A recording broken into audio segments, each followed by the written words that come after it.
నమస్కారం. ఘంటారావానికి స్వాగతం. ముందుగా ప్రధానాంశాలు. ఉపాధ్యాయ ఎమ్మెల్సీలుగా బీజేపీ, టీఆర్టీయూ బలపరిచిన అభ్యర్థులు. పట్టభద్రుల ఎన్నికలో ఇంకా మొదలవని లెక్కింపు ప్రక్రియ.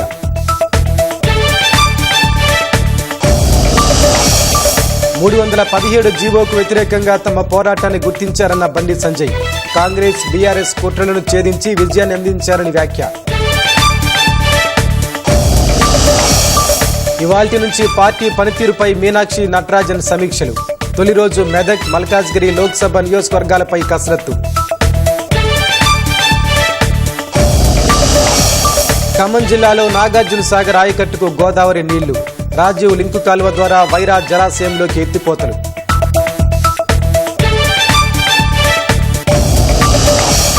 మెక్సికో, కెనడా నుంచి దిగుమతిపై అమెరికా సుంకాలు.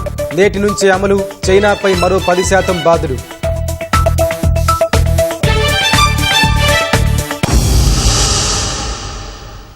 ఆదిలాబాద్, నిజామాబాద్, కరీంనగర్, మెదక్ ఉపాధ్యాయ ఎమ్మెల్సీ స్థానంలో బీజేపీ మద్దతు పలికిన అభ్యర్థి విజయం సాధించారు.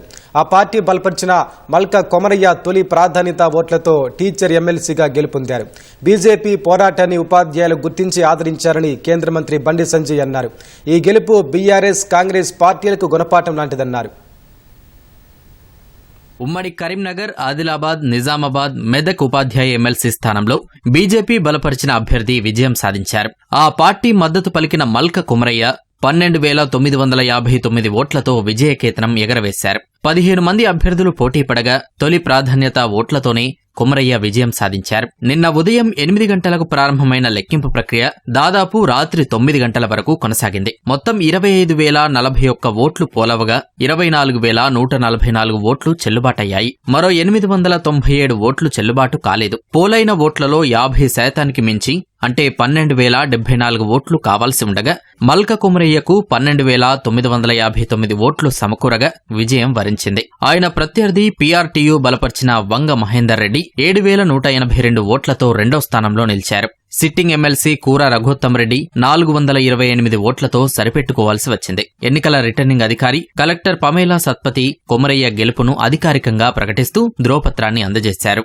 ఎమ్మెల్సీ కొమరయ్య గెలుపుతో బీజేపీ సంబరాలు నిర్వహించింది. కేంద్ర మంత్రి బండి సంజయ్ స్వయంగా కొమరయ్యకు మిఠాయి తినిపించి అభినందించారు. బీఆర్ఎస్, కాంగ్రెస్ ఒక్కటై బీజేపీని ఓడించేందుకు చేసిన కుయుక్తులు పనిచేయలేదన్నారు. 317 జీవోకు వ్యతిరేకంగా బీజేపీ చేసిన పోరాటాన్ని ఉపాధ్యాయులు గుర్తించారని తెలిపారు. ఈ ఎన్నికలో భారతీయ జనతా పార్టీని ఓడగొట్టడానికి రెండు పార్టీలు ఒకటే, కాంగ్రెస్, బీఆర్ఎస్ రెండు ఒకటే. గతం చెప్తున్నాం మేము, ఈ రెండు పార్టీలు ఒకటే. ఈ రెండు పార్టీలు ఓరికొరు సహకరించుకున్నాయి. టీచర్స్ ఎమ్మెల్సీలో క్యాండిడేట్లు లేరు కాబట్టి భారతీయ జనతా పార్టీని ఓడగొట్టడానికి ఇద్దరు ఒకటై మా ప్రత్యర్థులకు ప్రత్యక్షంగా పరోక్షంగా సహకరించిన విషయం వాస్తవం. కాబట్టి వాళ్ళ చెంప చెల్లుమనే విధంగా వాళ్ళ గౌరవ ఉపాధ్యాయులందరూ కూడా ఒక బ్రహ్మాండమైన తీర్పిచ్చారు. రాబోయే రోజులు భారతీయ జనతా పార్టీ రోజులే. తెలంగాణ రాష్ట్రంలో మోడీ రాజ్యం, రామరాజ్యం రావడానికి ఇదొక సంకేతం. ప్రజలందరూ కూడా భారతీయ జనతా పార్టీ వైపే ఉండరనడానికి ఇది నిలువెత్తు నిదర్శనం. కాబట్టి అధికారంలో ఉన్న కాంగ్రెస్ పార్టీకి గుణపాఠం. మేమే ప్రధాన ప్రతిపక్షం అని చెప్పుకొని విర్రవీగుతున్నటువంటి బీఆర్ఎస్ పార్టీకి ఒక గుణపాఠం. ఇది భారతీయ జనతా పార్టీకి కార్యకర్తలకు విశ్వాసం, నమ్మకం. ఇంజనీరింగ్ పూర్తి చేసిన కొమరయ్య పల్లవి విద్యాసంస్థలను ప్రారంభించారు. ఆయన కుమారుడు, కుమార్తె ఈ విద్యాసంస్థలను పర్యవేక్షిస్తున్నారు. హైదరాబాద్, ఢిల్లీ పబ్లిక్ స్కూల్స్ పర్యవేక్షణ కొమరయ్యనే చూస్తున్నారు. అయితే గతంలో బీజేపీ నుంచి మల్కాజ్గిరి ఎంపీ స్థానం నుంచి ఆయన టికెట్ ఆశించారు. ఇప్పుడు ఆ పార్టీ అధిష్టానం ఎమ్మెల్సీగా బరిలో దింపగా భారీ ఆధిక్యంతో విజయం సాధించారు. ఉపాధ్యాయుల సమస్యలపై ప్రభుత్వంపై ఒత్తిడి తెస్తానని కొమరయ్య తెలిపారు. టీచర్లందరూ కూడా నేను చెప్పింది పార్టీ తరఫున అన్ని మీటింగ్స్లో చెప్పాను. మీకు టీచర్స్కి ఏమన్నా ఎవరన్నా చేశారంటే బీజేపీ నాయకులు 317 కింద సంజయ్ అన్న గారు జైలుకి వెళ్ళారు. తర్వాత పార్టీ వర్కర్స్ కూడా చాలా ఇబ్బంది పడ్డారు. టీచర్ అందరూ కూడా చాలా ఇబ్బందిగా పరిస్థితిలో ఉండే 317 తోని. నేను ప్రచారంలో తిరుగుతుంటప్పుడు కూడా ఒక్కొక్కరు 50 నుంచి 150 కిలోమీటర్స్ ప్రయాణం చేయాల్సి వస్తుండే. కాబట్టి అది కాక ఇంకా చాలా సమస్యలు ఉన్నాయి. టీచర్ పరంగా టీచర్ సమస్యలు అన్నింటి మీద ఉంటుంది. అందులో 317 ఫస్ట్ ప్రయారిటీ. తర్వాత ఇంకా చాలా సమస్యలు ఉన్నాయి టీచర్లు. ఆ సమస్యలు అన్నీ వాళ్ళతోనే టైం టు టైం డిస్కస్ చేసి తపస్సు పార్టీ తరఫున సపోర్ట్ తీసుకొని కొట్లాడుతున్నాం. వరంగల్, ఖమ్మం, నల్గొండ ఉపాధ్యాయ ఎమ్మెల్సీగా పింగిలి శ్రీపాల్ రెడ్డి విజయం సాధించారు. 3 ఉమ్మడి జిల్లాలకు సంబంధించి మొత్తం 19 మంది అభ్యర్థులు పోటీలో నిలవగా మొదటి ప్రాధాన్యత ఓట్ల లెక్కింపులో ఎవరూ కూడా గెలుపు కోటను చేరుకోలేదు. రెండో ప్రాధాన్యత ఓట్ల లెక్కింపులో 13,969 ఓట్లు సాధించి పీఆర్టీయూ అభ్యర్థి పింగిలి శ్రీపాల్ రెడ్డి విజయం సాధించారు. వరంగల్, ఖమ్మం, నల్గొండ ఉపాధ్యాయ ఎమ్మెల్సీ ఓట్ల లెక్కింపు ప్రక్రియ ఉత్కంఠభరితంగా సాగింది. నిన్న ఉదయం 8 గంటలకు ప్రారంభమైన లెక్కింపు రాత్రి 11 గంటల వరకు సాగింది. ఉదయం 8 గంటల నుంచి మధ్యాహ్నం 12 గంటల వరకు కూడా 25 చొప్పున ఓట్లు బండిల్స్ కట్టారు. తర్వాత 12 గంటల నుంచి మధ్యాహ్నం 3 గంటల వరకు మొదటి ప్రాధాన్యత ఓట్ల లెక్కింపు కొనసాగింది. మొత్తం 23,641 ఓట్లు చెల్లుబాటు కాగా 494 ఓట్లు చెల్లనివిగా గుర్తించారు. గెలుపు కోట 11,821 ప్రకటించారు. మొదటి ప్రాధాన్యత ఓట్ల లెక్కింపులో 6,035 ఓట్లతో పీఆర్టీయూ అభ్యర్థి శ్రీపాల్ రెడ్డి ముందంజలో నిలిచారు. రెండో ప్రాధాన్యత ఓట్ల లెక్కింపులో అతి తక్కువ ఓట్లు నమోదైన ఒక్కో అభ్యర్థిని ఎలిమినేట్ చేసుకుంటూ వచ్చారు. చివరి దశలో స్వతంత్ర అభ్యర్థులు సుందర్రాజ్, పులి సరోత్తం రెడ్డి, పూల రవీందర్, గాల్రెడ్డి హర్షవర్ధన్ రెడ్డి ఎలిమినేట్ అయ్యారు.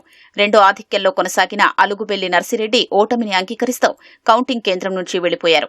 19 మంది అభ్యర్థుల్లో 18 మంది ఎలిమినేట్ అవ్వగా రెండో ప్రాధాన్యత ఓట్ల లెక్కింపులో 13,969 ఓట్లతో పీఆర్టీయూ అభ్యర్థి పింగిలి శ్రీపాల్ రెడ్డి విజయం సాధించారు. ఎన్నికల రిటర్నింగ్ అధికారి త్రిపాఠి శ్రీపాల్ రెడ్డి ఎమ్మెల్సీగా గెలుపొందినట్లు ధృవీకరణ పత్రం అందజేశారు. ఉపాధ్యాయ ఎమ్మెల్సీ ఎన్నికల్లో ఎవరెన్ని కుట్రలు చేసినప్పటికీ అంతిమంగా ఉపాధ్యాయులే గెలిచారని పింగిలి శ్రీపాల్ రెడ్డి అన్నారు. పాఠశాల విద్య నుంచి ఉన్నత విద్య వరకు పటిష్టపరిచే విధంగా చర్యలు తీసుకుంటానని తెలిపారు. ఇది ఉపాధ్యాయుల విజయం. పూర్తిగా ఈ రాష్ట్రంలో మరి పాఠశాల విద్య నుంచి ఉన్నత విద్య దాకా సాంకేతిక విద్య మరి అన్ని రంగాల్లోనూ మరి ఈ రాష్ట్రం భారతదేశానికి ఆదర్శంగా ఉండే విధంగా మరి ఈ విద్యారంగాన్ని పటిష్టపరిచే విధంగా మరి అందరికీ విద్య అందుబాటులో ఉండే విధంగా మరి ప్రభుత్వానికి సరైన సూచనలు ఇస్తూ అవసరమైతే ఉద్యమాలు చేపట్టైనా మరి అటు విద్యారంగాన్ని పటిష్టం చేయడం, ఇటు ఉపాధ్యాయుల అధ్యాపకుల సమస్యల పరిష్కారానికి కృషి చేయడం రెండు కూడా సమపాలలో మరి నిర్వహిస్తా అని చెప్పి ఈ సందర్భంగా తెలియజేస్తా ఉన్నాను. ఓటమి అనేది సహజమని, ఉపాధ్యాయులు అధ్యాపకులు ఇచ్చిన తీర్పును గౌరవిస్తున్నట్లు మాజీ ఎమ్మెల్సీ అలుగుబెల్లి నర్సిరెడ్డి అన్నారు. ఎక్కడ పొరపాటు జరిగిందా లేదా ఇవన్నీ అనుకోవట్లేదు. ఉపాధ్యాయ అధ్యాపక వర్గాలు నన్ను మళ్ళీ గెలిపించాలి అనుకోలేదు కాబట్టి నేను గెలవలేదు. విద్యా వైద్యం కొరకు నా కృషి ఉంటుంది. ప్రభుత్వ విద్య తెలంగాణ రాష్ట్రంలో పూర్తిగా ప్రైవేటీకరణ జరుగుతుంది. దానికి వ్యతిరేకంగా నేను ఒక పౌరస్పందన వేదిక అనే సంస్థను కూడా ఏర్పాటు చేశాను. విద్యా వైద్యం అందరికి ఉచితంగా అందాలి. తరగతి గది అనేది సమాజాన్ని ప్రతిబింబించాలి తప్ప తరగతి గదిలో అంతరాలు ఉండొద్దనేది నా ఆశయం. ఉమ్మడి కరీంనగర్, నిజామాబాద్, ఆదిలాబాద్, మెదక్ జిల్లాల గ్రాడ్యుయేట్ ఎమ్మెల్సీ స్థానం కౌంటింగ్ ప్రక్రియ ఇవాళ ఉదయం 10 గంటల తర్వాతే ప్రారంభం కానున్నట్లు తెలుస్తోంది. ఇక్కడ ఇంకా చెల్లని ఓట్లను వేరు చేస్తున్నారు. ఈ ప్రక్రియకు మరింత సమయం పట్టనుండడంతో కౌంటింగ్ ఆలస్యమయ్యే అవకాశం ఉంది. పట్టభద్రుల స్థానంలో బ్యాలెట్ పత్రాలను సరిపోల్చే ప్రక్రియ ఇంకా కొనసాగుతోంది. మొత్తం 499 పోలింగ్ కేంద్రాలకు సంబంధించిన బ్యాలెట్ పత్రాలుండగా సోమవారం అర్ధరాత్రి వరకు సుమారు 250 పోలింగ్ కేంద్రాలకు చెందిన డబ్బాలను మాత్రమే తెరిచారు. మొత్తం 2,50,106 పోలైన ఓట్లలో ఇప్పటి వరకు దాదాపుగా 1,00,000 బ్యాలెట్ పత్రాలను సరిచూస్తే అందులో 8,000 పైచిలుకు చలనవే వచ్చాయి. దీంతో మిగతా అన్ని బ్యాలెట్ పత్రాల పరిశీలన పూర్తయ్యేసరికి మరో 10,000 వరకు తిరస్కరణకు గురయ్యే అవకాశం ఉందని అభ్యర్థులే భావిస్తున్నారు. చాలా మంది ఓటర్లు కనీసం 1 అంకెను సరిగ్గా వేయలేకపోయారు. కొన్ని బ్యాలెట్లలో 1 అంకెను 2-3కి వేయడం, టిక్ కొట్టడం, ఓకే అని రాయడం, అభ్యర్థి ఫోటో పక్కన మార్కు చేయడం లాంటి తప్పిదాలతో చెల్లుబాటు కాలేదు. ఎన్నికల సిబ్బంది ఇచ్చిన ఓదా రంగు స్కెచ్ పెన్ను కాకుండా ఓటర్లు తాము తెచ్చుకున్న పెన్నుతో ప్రాధాన్యం ఇవ్వగా అలాంటి ఓట్లు కూడా చెల్లలేదు. హైదరాబాద్ మలక్పేటలో గృహిణి శిరీష మృతి కేసులో పోలీసుల దర్యాప్తు వేగం పెంచారు. శిరీష భర్తతో పాటు అతని సోదరుని అదుపులోకి తీసుకుని ప్రశ్నిస్తున్నారు. దీనికి సంబంధించి మరింత సమాచారం మా ప్రతినిధి కె శ్రీనివాస్ ప్రత్యక్ష ప్రసారంలో అందిస్తారు. మలక్పేటలోని కలకలం రేపిన గృహిణి శిరీష మృతి కేసులో పోలీసుల దర్యాప్తు వేగవంతమైంది. ఇప్పటికే భర్తతో పాటుగా ఆమె సోదరిని కూడా పోలీసులు అదుపులోకి తీసుకున్నారు. వారిద్దరిని కూడా ప్రశ్నిస్తున్న పరిస్థితి. అయితే శిరీష మృతి చెందిన తర్వాత అకస్మాత్తుగా ఎవరికీ సమాచారం ఇవ్వకుండా, ఆమె కుటుంబ సభ్యులకు సైతం సమాచారం ఇవ్వకుండా మృతదేహాన్ని ఎందుకు స్వస్థలానికి తరలించడానికి ప్రయత్నించారు, ఎందుకు వాళ్ళకి సమాచారం ఇవ్వలేదనే కోణంలో అయితే పోలీసులు లోతుగా విచారణ జరుపుతున్నారు. మరోవైపు శిరీష మృతదేహంపై గాయాలు ఉన్నట్లుగా ఇప్పటికే వైద్యులు తేల్చారు. అయితే గాయాలు ఉన్నట్లుగా తేల్చడంతో ఆమె బంధువులు ఆమెకి శిరీషకు ఊపిరి ఆడకుండా చేసిన తరువాతే భర్తతో పాటు ఆయన సోదరి కూడా శిరీషను హత్య చేసిందని ఆరోపిస్తున్నారు. మొత్తంగా అయితే పోలీసులు శిరీష భర్తతో పాటు ఆయన సోదరిని కూడా అదుపులోకి తీసుకున్నారు. వీరిద్దరిని కూడా ప్రశ్నిస్తున్న పరిస్థితి. అయితే ఏం జరిగింది, వారి మధ్య ఏం జరిగింది, హత్యకు దారితీసిన కారణాలు ఏంటి, హత్య చేశారా, అసలు ఏం జరిగిందనే కోణంలో అయితే పోలీసులు లోతుగా విచారణ జరుపుతున్నారు. అయితే మొత్తంగా అయితే పోలీసులు అనుమానం వ్యక్తం చేస్తున్నారు. భర్తతో పాటు అతని సోదరి మీద కూడా అనుమానం వ్యక్తం చేస్తున్నారు. ఎందుకంటే మృతదేహాన్ని అంటే శిరీష మృతి చెందిన తర్వాత ఆమె గుండెపోటుతో మృతి చెందినని భర్త అతని సోదరి కూడా చెప్తున్న పరిస్థితి. అయితే మృతి చెందిన తర్వాత శిరీష కుటుంబ సభ్యులకు ఎందుకు సమాచారం ఇవ్వలేదు, వారికి అర్ధాంతరంగా ఆ మృతదేహాన్ని ఎందుకు స్వస్థలానికి తరలించడానికి ప్రయత్నం చేశారు. తరలిస్తున్న క్రమంలోనే అంబులెన్స్ను వెనక్కి పిలిపించిన తర్వాత మృతదేహాన్ని ఉస్మానియా ఆసుపత్రి మార్చురీకి తరలించారు. అక్కడ పోస్ట్మార్టంలో మాత్రం శిరీష ఒంటిపై గాయాలు ఉన్నట్లు తేలడంతో భర్తతో పాటు అతని సోదరిని అదుపులోకి తీసుకున్నారు. వీరిద్దరిని కూడా పోలీసులు ప్రశ్నిస్తున్న పరిస్థితి. వేచి చూడాలి. అయితే పూర్తి స్థాయిలో విచారణ పూర్తయితే మరిన్ని అంశాలు బయటపడే అవకాశం ఉంది. ఇది శిరీష మృతికి సంబంధించిన తాజా పరిస్థితి. Over to you. ధన్యవాదాలు శ్రీనివాస్. హైదరాబాద్ రాజేంద్ర నగర్లోని ఎస్బీఐ ఏటీఎంకు దుండగులు నిప్పు పెట్టారు. మైలార్దేవ్పల్లి పోలీస్ స్టేషన్ పరిధిలోని మధుబన్ కాలనీలో ఏటీఎం చోరీకి నిందితులు విఫలయత్నం చేశారు. డబ్బులు రాకపోవడంతో దుండగులు నిప్పు పెట్టి పరారైనట్లు తెలుస్తోంది. పోలీసులు వచ్చేటప్పటికీ ఏటీఎం పూర్తిగా దగ్ధమైంది. 7 లక్షల రూపాయల విలువైన నోట్లు కాలిపోయినట్లు తెలుస్తోంది. పోలీసులు కేసు నమోదు చేసి దర్యాప్తు చేపట్టారు.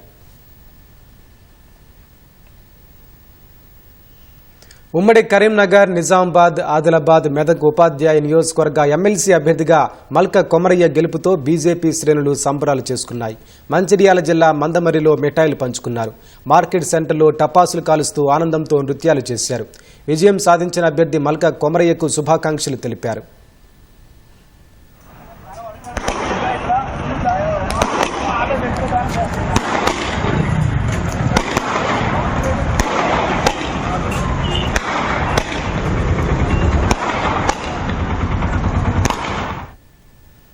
కాంగ్రెస్ పార్టీ నేటి నుంచి లోక్సభ నియోజకవర్గాల వారీగా సమీక్షా సమావేశాలు నిర్వహించనుంది.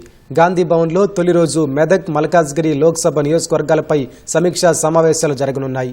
రేపు కరీంనగర్, ఆదిలాబాద్, పెద్దపల్లి లోక్సభ నియోజకవర్గాలపై కాంగ్రెస్ నాయకుల సమావేశం జరగనుంది. పీసీసీ అధ్యక్షుడు మహేష్ కుమార్ గౌడ్ అధ్యక్షతన కొనసాగనున్న ఈ సమావేశానికి మీనాక్షి నటరాజన్ ముఖ్య అతిథిగా హాజరవుతారు. సమావేశంలో ఆయా నియోజకవర్గానికి చెందిన మంత్రులు, ఇన్ఛార్జి మంత్రి, ఎమ్మెల్సీలు, ఎమ్మెల్యేలు, డీసీసీ అధ్యక్షులు సహా పార్టీ కీలక నేతలు పాల్గొంటారు. సాగునీరు లేక వెలవెలపోతున్న ఉమ్మడి ఖమ్మం జిల్లాలోని సాగర్ ఆయకట్టుకు గోదావరి జలాలు ఊపిర్లు ఊదనున్నాయి. రాజీవ్ లింకు కాలువ ద్వారా గోదావరి జలాలు వైరా జలాశయంలోకి పరుగులు పెడుతున్న అద్భుత సన్నివేశం ఆవిష్కృతమవుతోంది. కృష్ణానదిలో నీళ్లు లేకపోవడంతో సాగర్ ఆయకట్టును కాపాడుకునేందుకు గోదావరి నీటిని తరలిస్తున్నామని వ్యవసాయ శాఖ మంత్రి తుమ్మల నాగేశ్వరరావు తెలిపారు. భద్రాద్రి జిల్లాలో దుమ్ముగూడెం ఆనకట్టను సందర్శించి భీమునిగుండం, కొత్తూరులో సీతారామ ఫేజ్ 1 పంప్ హౌస్ వద్ద గోదావరి జలాల విడుదలను మంత్రి పరిశీలించారు. రాజీవ్ లింకు కాలువ ద్వారా సాగర్ కాలువ, వైరా ప్రాజెక్టులకు గోదావరి జలాల పంపిణీ ప్రక్రియను ప్రారంభిస్తున్నామన్నారు. ఎకరం కూడా ఎండిపోతున్న లక్ష్యంతో గోదావరిలో ఉన్న కొద్దిపాటి నీటిని సీతారామ ఎత్తిపోతల ద్వారా తరలిస్తున్నామని వెల్లడించారు. కృష్ణా నీటిని దిగువకు తరలిస్తున్నా కేంద్రం స్పందించడం లేదని, ప్రధాని మోదీ చొరవ తీసుకుని తెలంగాణకు దక్కాల్సిన వాటాను ఇప్పించాలన్నారు. సీతమ్మ సాగర్కు పర్యావరణ అనుమతులు ఇవ్వాలని మంత్రి పేర్కొన్నారు. ఏటా వేసవిలో వైరా జలాశయ నీటి మట్టం పడిపోతున్న క్రమంలో గోదావరి జలాలతో నింపడం ద్వారా ఇకపై సాగు, తాగునీటి ఇక్కట్లు తొలగిపోయినట్లేనని ప్రజలు హర్షం వ్యక్తం చేస్తున్నారు. వరంగల్ మామునూరు విమానాశ్రయానికి భూములిచ్చే రైతులకు పరిహారం అందజేయడంలో ఎలాంటి అన్యాయం జరగదని వరంగల్ జిల్లా పరకాల ఎమ్మెల్యే రేవూరి ప్రకాష్ రెడ్డి అన్నారు. అభివృద్ధి దృష్ట్యా రైతులు భూములు ఇవ్వడానికి అంగీకారం తెలుపుతున్నారన్న ఆయన వారి పెద్ద మనస్సును అభినందిస్తున్నామన్నారు. ఈ సందర్భంగా అందరికీ ఆమోదయోగ్యమైన విధంగా పరిహారం అందజేస్తామని ఎమ్మెల్యే రేవూరి చెప్పారు. విమానాశ్రయం కావాలన్న దశాబ్దాల కళ నెరవేరిందని 2 నెలల్లో భూసేకరణ ప్రక్రియ పూర్తి చేస్తామంటున్న రేవూరి ప్రకాష్ రెడ్డితో మా ప్రతినిధి ముఖాముఖి. మామనూరు ఎయిర్పోర్ట్ కేంద్రం అనుమతి ఇవ్వడంపై సర్వత్రా హర్షాతిరేకాలు వ్యక్తమవుతున్నాయి. మరి దీనికి సంబంధించి కీలకమైనటువంటి భూసేకరణలో సర్వే ఎప్పటి నుంచి ప్రారంభమవుతుంది, అలాగే రైతులకు ఇచ్చే పరిహారం ఎలా ఉండబోతోంది, రైతులు సంతృప్తికరంగా ఉంటున్నారా అన్నది స్థానిక ఎమ్మెల్యే రేవూరి ప్రకాష్ రెడ్డి గారికి తీసుకుని. సార్ చెప్పండి, మీరు రైతులతో పలు దఫాలుగా చర్చలు జరిపారు, పరిహారం ఎలా ఉండబోతుంది, వాళ్ళు ఏం కోరుతున్నారు, మీరేమి ఇవ్వబోతున్నారు? సార్, రైతులు ఒకటే కోరుతున్నారు, మాకు న్యాయం చేయండి సార్, మాకు భవిష్యత్తు చూపించండి అంటున్నారు. రైతులతో కూర్చున్నది ఇది 3వసారి. ఇప్పటి వరకు మనం చూస్తే టోటల్గా 253 ఎకరాలలో 167 ఎకరాలు సర్వే అయిపోయింది. ఇక బ్యాలెన్స్ ఉన్నది ఎంత 87 ఎకరాలు. ఆ 87 ఎకరాలకు సంబంధించిన ఫార్మర్స్ టీం వచ్చిండ్రు, వాళ్ళ కమిటీ వేసుకున్నారు, వచ్చింది, కమిటీతోటి మాట్లాడినాము.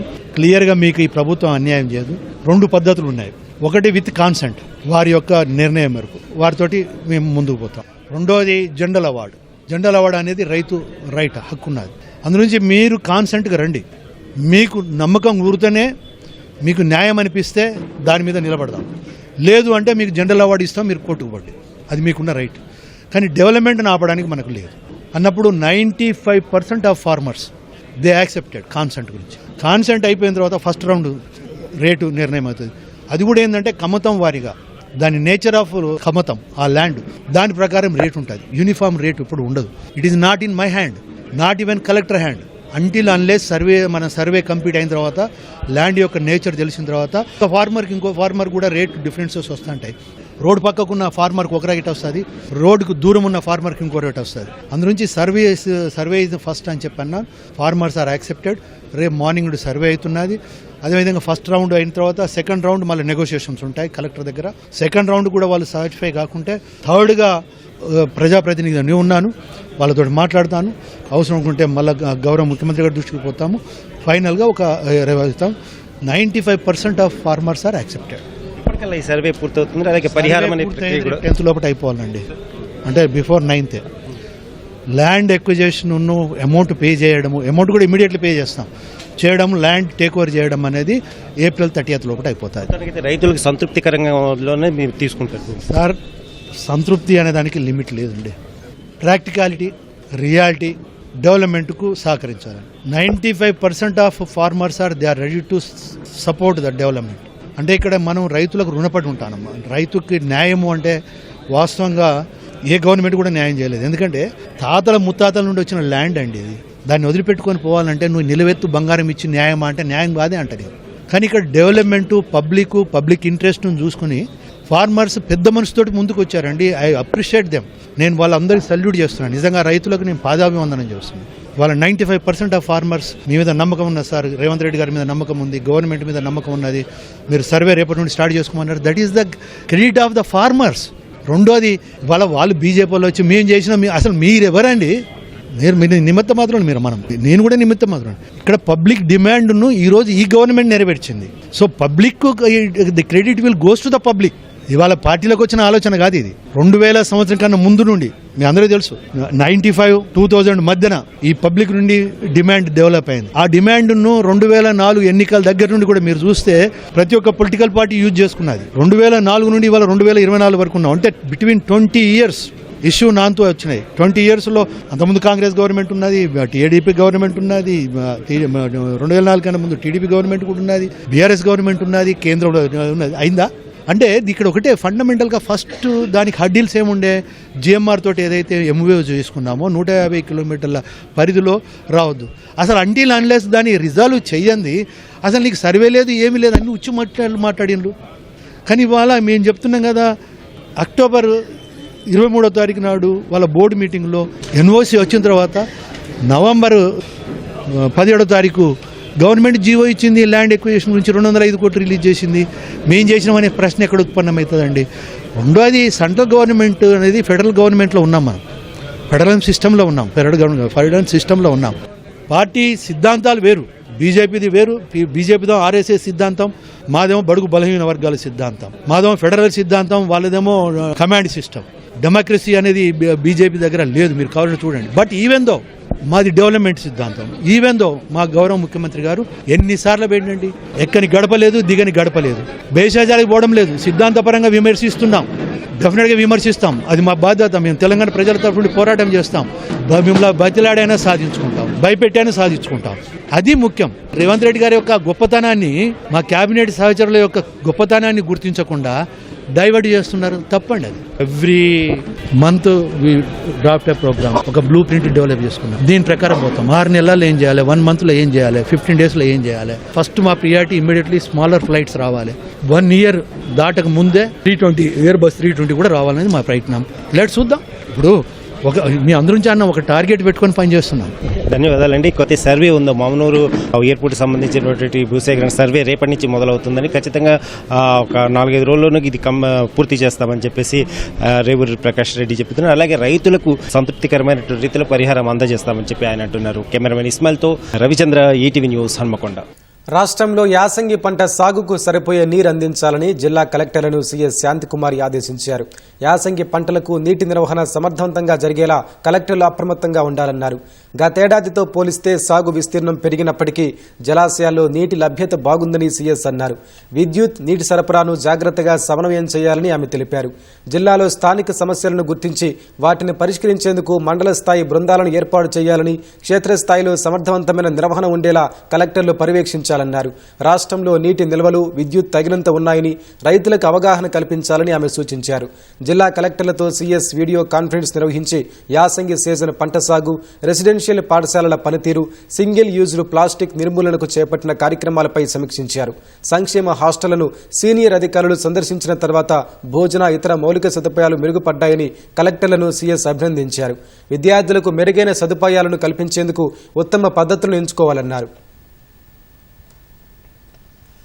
ప్రభుత్వ పాఠశాలలు, ప్రైవేటు స్కూళ్లతో పోటీ పడలేకపోవడానికి కారణాలపై అధ్యయనం చేసి మార్పులకు శ్రీకారం చుట్టాలని రాష్ట్ర ఐటీ పరిశ్రమల శాఖ మంత్రి దుద్దిళ్ల శ్రీధర్బాబు విద్యాశాఖను ఆదేశించారు. విద్యాశాఖలో తీసుకురావాల్సిన సంస్కరణలపై ఉన్నతాధికారులతో సమీక్ష నిర్వహించారు. ఒకప్పుడు ప్రపంచానికి ప్రతిభావంతులను అందించిన ప్రభుత్వ స్కూళ్లు ఇప్పుడు ఆ పరిస్థితిలో లేవని మంత్రి వ్యాఖ్యానించారు.